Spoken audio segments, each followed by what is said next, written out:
Hello, this is Reverend Don Lewis coming to you from the beautiful metaverse, and more specifically from beautiful Danville, Illinois, homeland of the Corellian tradition.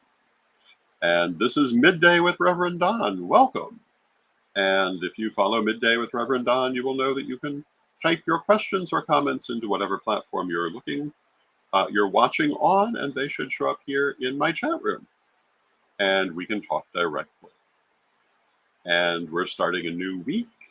Last week, we spoke a lot about diplomacy. This week, we're going to continue talking about issues of interest from a leadership point of view. And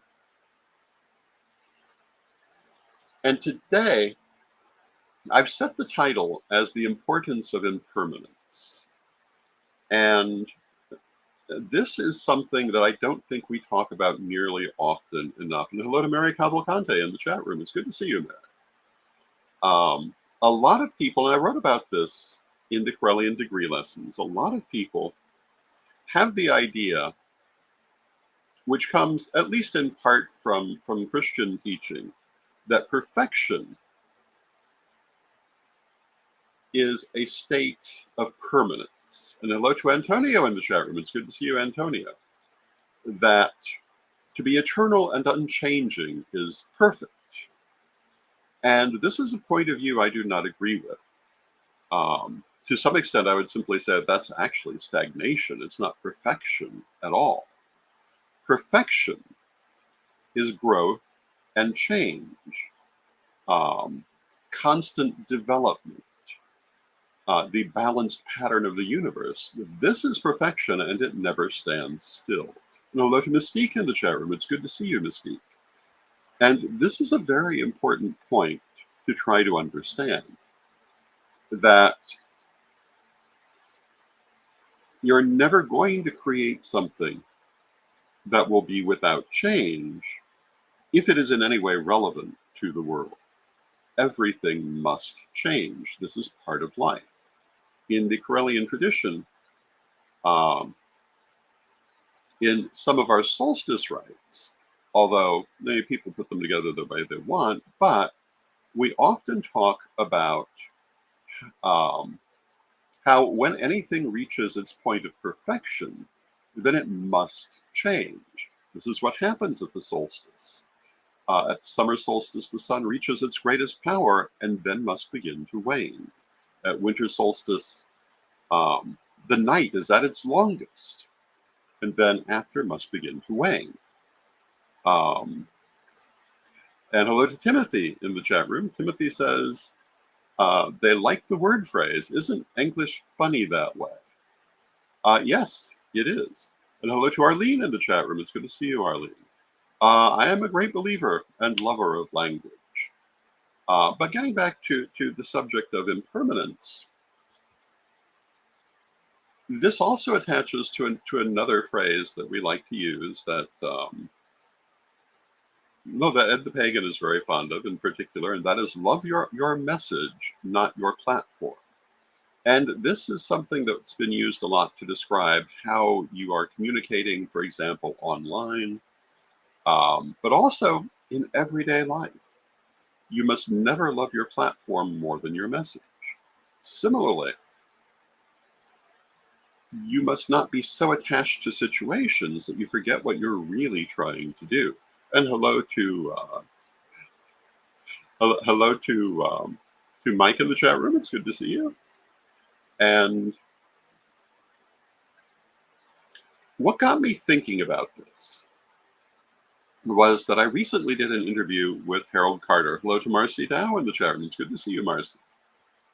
And this interview, which is available today, which you can find it on my Facebook page and many other places, but we talked about basically my history in media, interviews I've done. And one of the things that we talked about at some length is the fact that many of the people I've interviewed over the last 20 years are no longer living in this world. They are now in spirit and will be not giving any future interviews to anyone. Their interviews are their interviews are accomplished for that lifetime. And we're very proud at Corellian TV that we have these in our archives. We have interviews with great people no longer living in this world, like Raymond Buckland, Olivia Robertson, Raven Grimazzi, to name a few, and also others who are still living but one day won't be. And some of these people, not the ones I just mentioned, but some others who perhaps were not as well known, sometimes they didn't give many interviews in their lifetime. And that was particularly true back in the day, so to speak, of our pagan authors and leaders. It was rare for them to be in a situation of being interviewed in a video format, or even really in a written one. To have this record is very valuable. But it also started me thinking about the fact that, I am naturally at that point in life now where I would start to expect to see the names of my friends in the obituary section. However, I've actually been there for many years now, because throughout much of my pagan career, my friends and associates were 15 to 20 years older than I was. And I've kind of gotten used to people I know crossing over. And from there, I also thought about the many people who I've worked with at one time or another, but don't anymore, either because we grew apart, other things happened, they experienced change in their life, or some sort of political argument occurred. And all of this really caused me to think about the importance of impermanence and not being so attached to how things are that you cannot allow them to move forward to where they next need to be. And I like to talk always about doing that next right thing. And sometimes that requires the last right thing to be swept away. Now, Timothy in the chat room says, try to get an AI personality to interview a former author in a future podcast. That's a very interesting idea. And I'm sure that is something that will be happening just because it's there. I'm not entirely sure how I feel about it, but I know it will happen. I fully expect to be exactly such an AI personality within a relatively brief couple of years. We've been working on it for some years now. And I expect that I will be around in that form for many, many years, with all of the different answers and subjects that I've written on and vlogged on and so forth, providing the information for that feature. Now, the question that comes to me, and I think it's already in play and has been as long as we've had really photography, but especially moving pictures, do these function in the same way that a statue can function? Because, as pagans, I would think that we're all quite aware that a statue can be a key to a spirit, that this is why portraiture was developed in the first place, for funeral effigies intended to host the spirit of the deceased. And today we think of it more as remembering them, but it was originally intended to embody them. And I don't really see any reason that a computer-generated image cannot do that. And I'm very curious to see how that develops. But there, too, it will be an arena of constant change. As I was saying, I have been talking about leadership for some time now, and this is an important part of leadership. And Arlene says, this is a very interesting topic, especially today, when I woke up with the phrase, I will not be coming back. in my head, and this is true. Um, they say you can never step in the same river twice, and life is like a river. You cannot recreate what was. You can be inspired by it, but you're always moving forward. This is a very important thing to understand in a position of leadership. You may think everything is perfect when you reach a certain plateau, and for a short time it may be, but you will move on. You may really enjoy working with certain people. That doesn't mean 10 years from now you'll still be working with them. All kinds of things will change these circumstances. And you must be willing, in a position of leadership, to deal with that. In doing my interview with Harold, we talked about people like Pete Pathfinder Davis. And I don't think we talked about Paul Barrel in this interview, but we have on other occasions.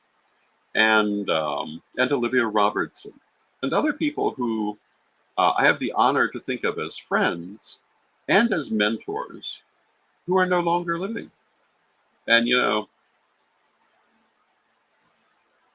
working as I do, as for want of a better term for it, a spirit medium, I know that I can still consult these people for their opinion in their spiritual form, but it's not the same as being able to talk to them in the physical form was. And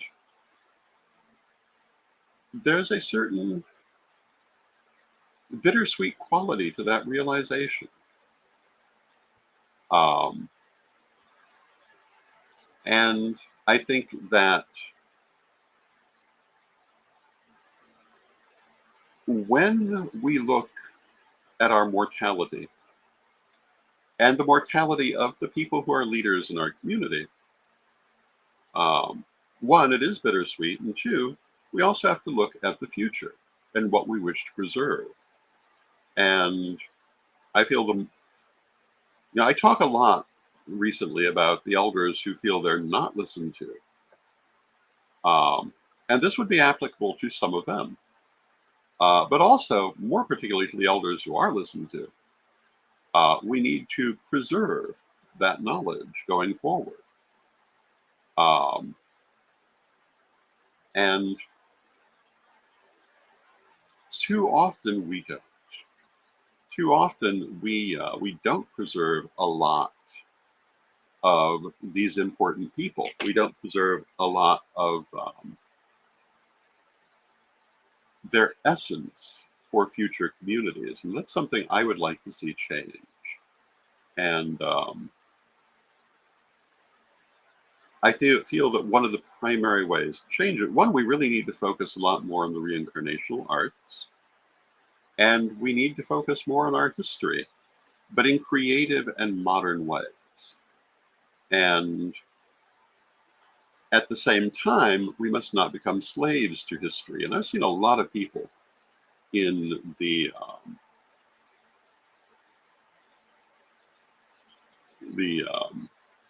pagan community become slaves to history and not realize it's there to inspire the future, because you cannot go back. But I think that preserving the wisdom and, where possible, some of the sense of interacting with these people is very important. That's one of the reasons I've done so many interviews, although only one of them. Because, you can so much better feel the essence of a person by watching them actually talk and communicate than you're going to get out of their writings. And, I have known some people, and I won't mention any names, but people who did wonderful writings that were not reflected in their actual personalities. So it can be both beneficially enlightening and a somewhat jarring experience at the same time.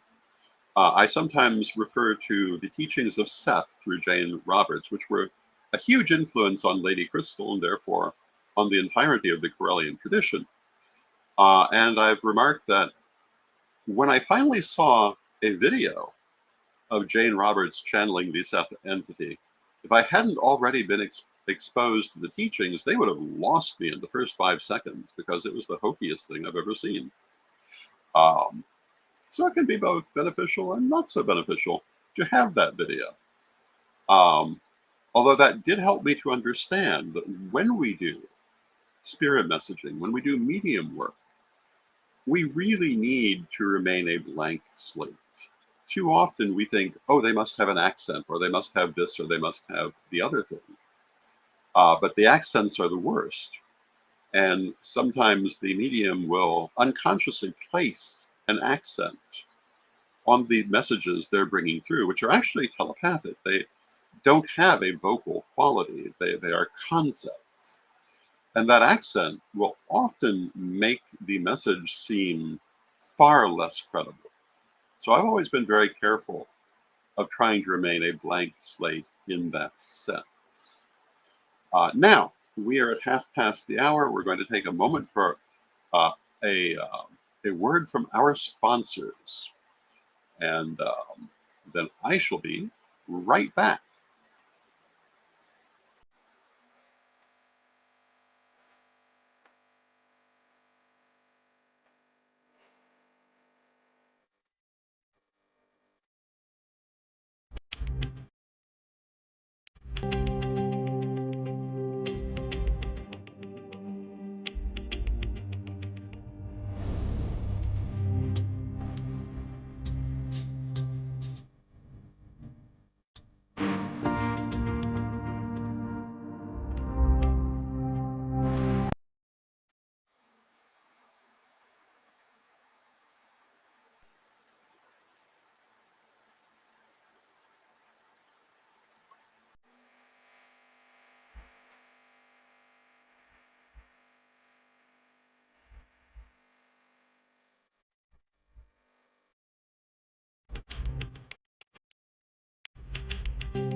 And we're back.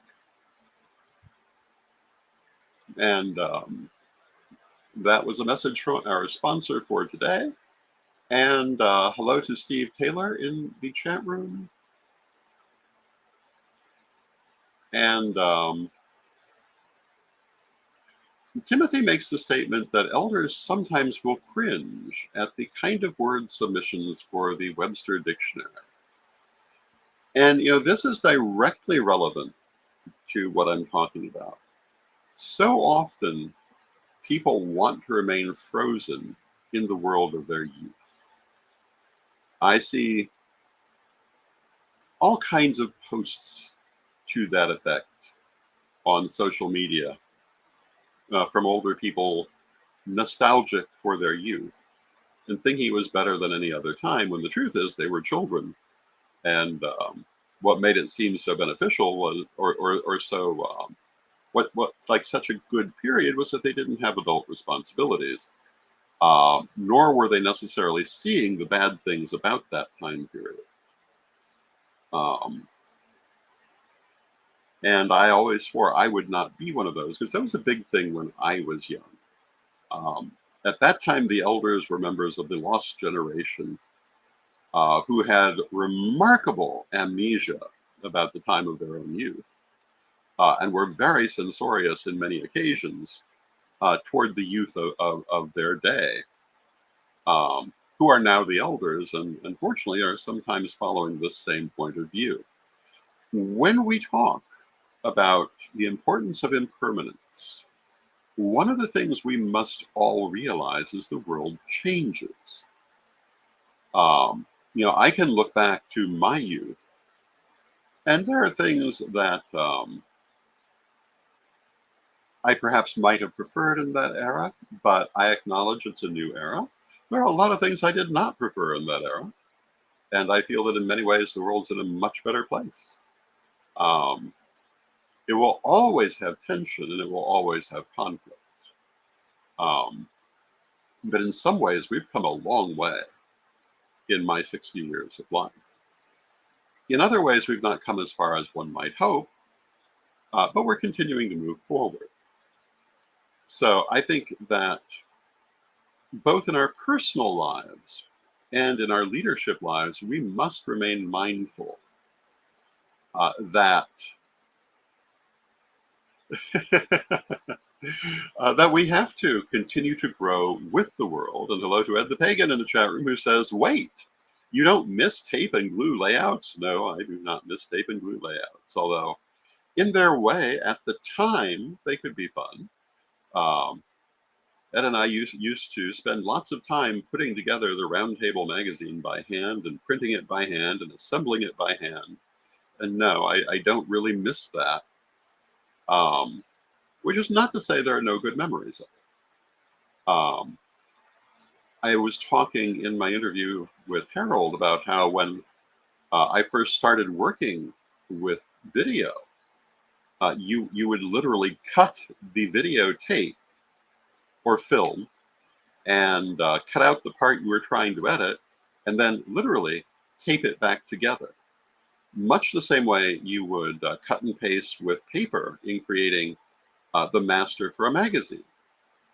And Ed points out that the Wheel of Hecate was me, and it was. I spent several years editing the Wheel of Hecate. And hello to Mary in the chat room who says, what about moving rabbit ears around every time that you change the channel? And yeah, these are things that we might have some nostalgia for, but I can't imagine you'd want them back. And one of the things I see a lot now is share if you think schools should teach cursive. Well, schools haven't entirely stopped teaching cursive, but the truth is it's no longer very relevant compared to what it was, nor is it really, for an adult, that hard to grasp. The idea of teaching this to children on the idea that they're going to be using it in a world where nobody still uses it, I think is rather silly, personally. And for those people who complain about younger people not being able to read it, well, can you read black letter? Do you even understand what black letter is when I use the term? Are you familiar with copperplate? Can you write in copperplate? Do you miss not being able to write in copperplate? Because very few of us can. The truth is these things change constantly. They develop. And with people now doing most of their writing electronically, cursive has largely lost its usefulness. And I hear people say, but then no one will be able to read historical documents. And for the most part, that's not really true. For the most part, historical documents that were meant for wide distribution were printed. The rough drafts might be written in cursive, but anything that constituted a historical document was printed. And that's why they call it printing. And I personally think it's just one of those things that will change. And Arlene says, I remember doing that for cassette tapes. Yes, absolutely. You did the same thing for audio recordings. And do we miss that? I can't imagine why we would. So when we look also at our community and our lives in general, I think it's very important to feel nostalgia when it's appropriate, but not let it cloud our judgment. Yes, you may have really loved the pagan culture of the 1970s, but if you think you want to go back to it, I'd argue that you're only remembering a small part of it. It's like that meme I always complain about Becky buying her sage at Whole Foods, as if this were a bad thing. But back in the day, and if you were there back in the day, you will know, one of our biggest complaints was not being able to find metaphysical supplies conveniently. that it could be so hard to find the things that we might want for metaphysical processes. Um, this is, in my opinion, a wonderful period to be living in when we can get these things so easily. And yes, it's quite true. Young people have no idea how much harder it would have been 30 years ago, let alone 40 years ago, to get these things. Um, and that's good because it's much better to be able to get them easily. When we look at changes in our community, which mostly come down to how we communicate, I think that anyone who um, does not understand how much better the situation has gotten is practicing selective memory. And unfortunately, this is human behavior. It's a human characteristic to remember only what we want to remember. But this speaks to something I've been talking about in terms of people who don't feel they're being listened to. And one of my first comments on that is, well, have you kept the, the bridges of communication open? How are you trying to communicate with people? If you're using systems that are 20 years out of date, well, you're not going to be reaching certain people that way. And Mary says, I love having friends all over the world through technology. Isn't it wonderful? I remember back in my days in the pagan press, we had people in the pagan press internationally. But if you wanted to communicate with them, you wrote a letter and mailed it outside the country. And you had to wait for it to get there and then get a response if you did get a response. And it was a very different type of situation. I do not miss that. I do not feel that difficulty in communication is ever a virtue. At the time, that was the state of the art. Today, we can communicate with people anywhere in the world instantaneously if we choose to. That is a huge step forward. We can get our metaphysical supplies online and often at a local store in ways we could not have done easily when I was a child. And I think anyone who doesn't understand that's a benefit, well, they must not remember how things were beforehand. Now, when I was young, when I was studying these things, and I started my studies as a child, you could get books even here in Danville. You could get them not online because there was no such thing, but you could get them through catalogs. Local stores sometimes carried them.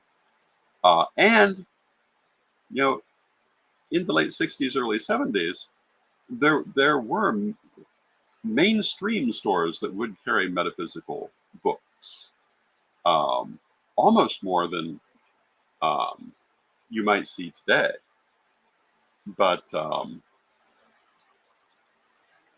and Marcy says, I think it's good to know cursive to read history. I made myself relearn cursive after I had a stroke, printing first. My question would be, what history do you need to know cursive to be able to read in a contemporary form? I suppose people's private letters. The cursive version of the Declaration of Independence is widely reproduced, but that isn't the version that people of that day would have been seeing. They would have been seeing a printed version disseminated through newspapers and proclamations, which would not have been using cursive text. But if you want to learn it, I think that's fine. I can see that it can be valuable. And I mentioned things like blackletter. I can read blackletter, and occasionally it comes in handy.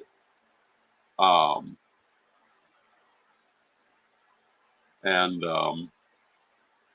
Timothy says, in Ohio State, cursive handwriting is still mandatory to be taught at a grade school level. Well, I'm glad they're teaching good 20th century education. Unfortunately, we are in the 21st, and I just don't know that this is a practical thing. I would say maybe offering it when they're a little older might be beneficial. Um, and, I would say, are you really in a worse position by not being able to read Greek and the Greek alphabet? You can't read the Christian Bible in its original words if you can't read Greek, because that's where it begins, despite people trying to say it was Aramaic. Um, the earliest existing examples are Greek. You can't read the Iliad in its original language or its original lettering. Um, but I don't know that that exactly stops people from studying the Iliad. Um, Only a very few people can read hieroglyphics. Um, but um, the translations are easily available, although if we get into the Egyptian language, that would take us another half hour. But these are some of the things that I'll probably continue talking about tomorrow, that we must remember things will change. One of the things we talked about in the interview, and if you want to see that interview, you can see it on my Facebook page or various places online, was that my early interviews are not in high quality compared to contemporary video. And the reason is, one, high definition video did not exist. The best you could do was not comparable to what you do today. And second, online platforms had limitations of size, which did require them to not exceed a certain size, which sometimes also inhibited the quality, but still they're there. Um, and aren't we glad we have higher quality now? In a few years, we'll be using virtual reality far more commonly. And that's going to make things like this seem very old-fashioned. Um, so I think the last thing I'm going to comment on before I close out for the day is that in addition to remaining current, to remaining on that cutting edge, I think we also have to maintain a tolerance for earlier platforms, of which cursive writing is one. Black and white film is another one. I love the films of the 1920s and 30s. I know a lot of younger people can't identify them, can't identify with them as easily because it's such a different medium. I think that's unfortunate. And hello to Zach in the chat room. Um, and it's good to see you. But I think that we benefit by both moving into the future and holding on to the past. And Marcy says that one place that cursive writing is useful is letters and genealogy. And, I'd agree with that. But those are specialties for the most part, at least if we're talking about historical letters. And, most people are never going to do that. So again, I think it's something that would be more beneficial for people who wish to do that sort of thing to learn when they're a little older. Because I remember learning how to write, and I learned how to print quite easily. But cursive was far more time consuming. And to be honest, looking back from the age of 60, I might as well never have learned it at all for all the use I've gotten out of it. I always have tended to prefer printing, and when I do write in cursive, it's usually a mixture. So that may also inform my point of view. Part of the reason for that is that studying as a commercial artist, doing decorative letter work was important, and almost always in print format. Not always, but almost always. But this is something where people will have different points of view, and we'll see what society chooses to do. And that's part of my message for today. Things will always move forward. And whatever our personal preferences may be, I think we must not allow ourselves to become locked in the past. I often think about those people, stereotypical people, sitting in nursing homes waiting to die. I'm sure we've all heard that phrase. And it's not by any means always true. But, I think those people are often people who became locked in their past and were unable to move forward. Um, and also sometimes locked in their bodies, but that's another question. But I think as we grow older, but really at all times in life, and especially in positions of leadership, we have to remember that life is a growing entity, constantly changing, constantly growing. And if we wish to remain relevant in life, we too must grow. And with that, I want to thank you for your presence. I'll see you again tomorrow, and let us close with our prayer as we always do. Divine Mother Goddess, Divine Father God, beloved ancestors, we thank you for all that you do for us in our lives. We rejoice in this walk we walk together. And we ask you to help us to keep our minds flexible and to adjust to the changes that life will always bring us, holding on to what is good and incorporating what is new and good. And beloved Mother Goddess, beloved Father God, beloved ancestors, we thank you with great love, and knowing you're always with us, still from respect, we thank you for your presence. May it be blessed now and always. I thank you for your presence,